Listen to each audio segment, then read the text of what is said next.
Luciano, thank you very much. I'll come back. Let me add one thing to what Luciano said. You're very right. I mean, old habits die hard. Even today, there is this insecurity, that's for sure. And I'm going to ask you as well. I mean, maybe the floor is going to ask you, do you still feel insecure? But from the Turkish side, you know, when you come up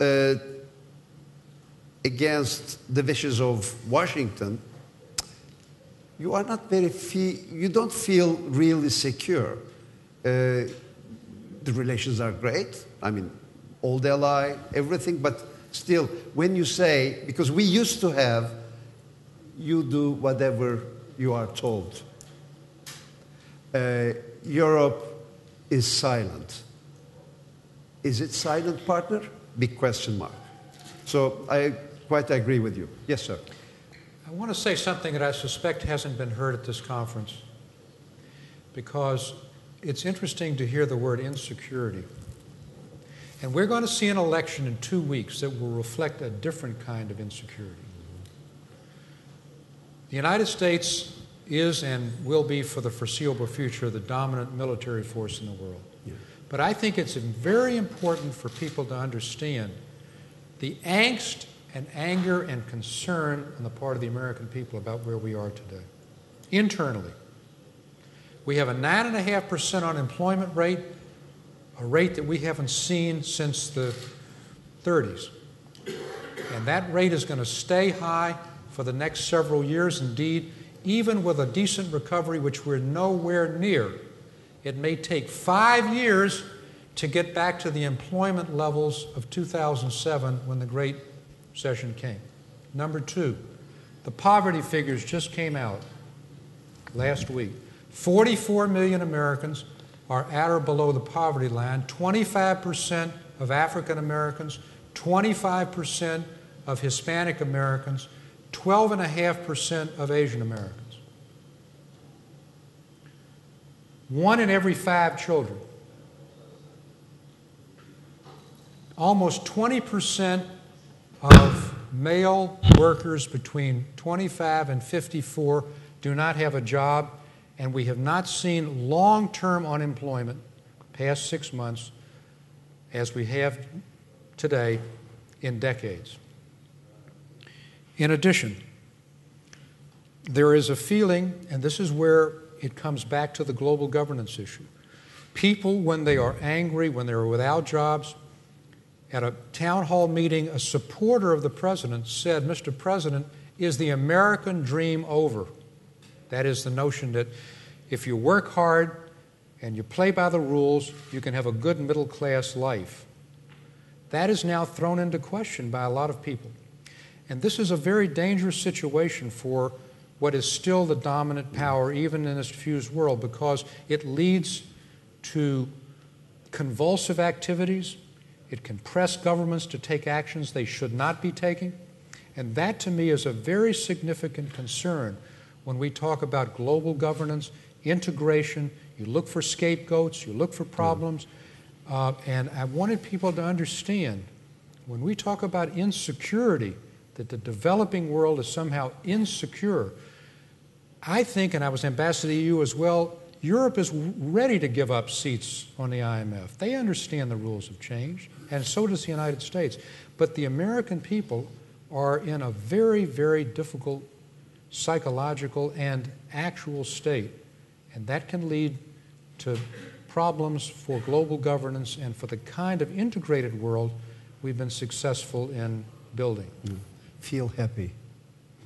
You know, there are problems in America as well. So, few questions. We have 20 minutes. Okay, 1, 2. Let's get this 2 and 3. Let's get this 3, and then I'll come back.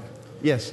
Oui, sur la question du double standard, au fond, dans les outils de la gouvernance mondiale, l'OMC fonctionne bien. Et ma question est de savoir si, après le G20, les membres du panel ont le sentiment qu'il y a des perspectives de voir d'autres outils qui puissent rapidement se construire un pouvoir obligatoire avec des décisions qui auraient vocation à être réalisées, vérifiées et éventuellement sanctionnées.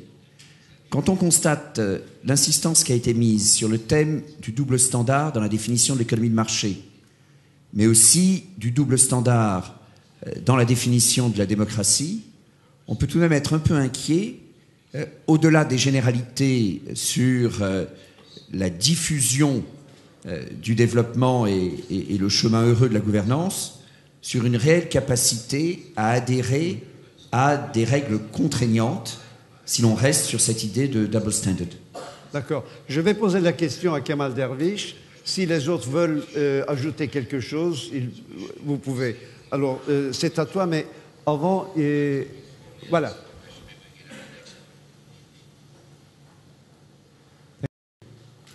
I'm Rashid from Israel. My question is Mr. Eisenstadt.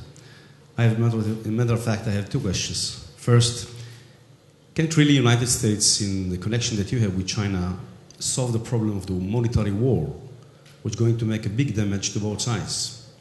And I believe that if the United States and China will come together to some kind of agreement about the monetary problems which we have, which one influence the others, it could be a very good news to all the world, and they can, in my opinion, stay in the line afterwards. Second, after hearing you, I'm wondering what do you think would happen in the election in November in the United States? Yeah, $10,000 question. I love that.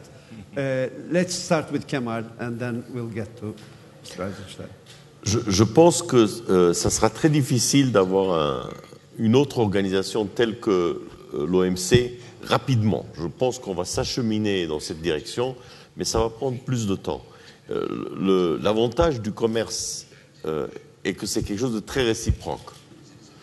Par exemple, essayer de doter le Fonds monétaire international de pouvoirs contraignants en ce qui concerne la politique monétaire et fiscale des pays va être plus difficile parce que la politique monétaire et fiscale est considérée comme quelque chose de beaucoup plus interne que le commerce. En fait, la politique monétaire et fiscale a beaucoup d'effets sur d'autres pays. Ce que fait la Federal Reserve ou la Banque européenne ou la Banque de Chine a des effets sur l'économie mondiale. Mais je crois qu'on est loin encore d'accepter des règles fiscales contraignantes au niveau global. On a vu combien c'est difficile en Europe.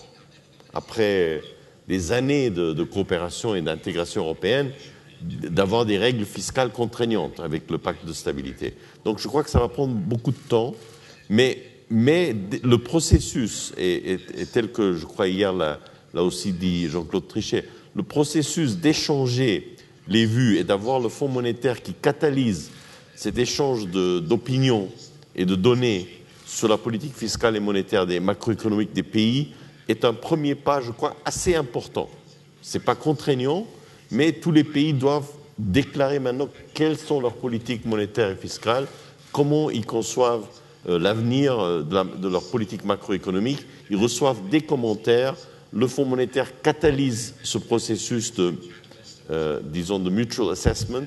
Je pense que ce n'est pas important, mais ce n'est pas encore ce qui est possible dans le cadre de l'OMC, des sanctions ou des règles contraignantes pour ceux qui ne se plient pas à certaines règles qui ont été agréées. Donc ça va prendre plus de temps.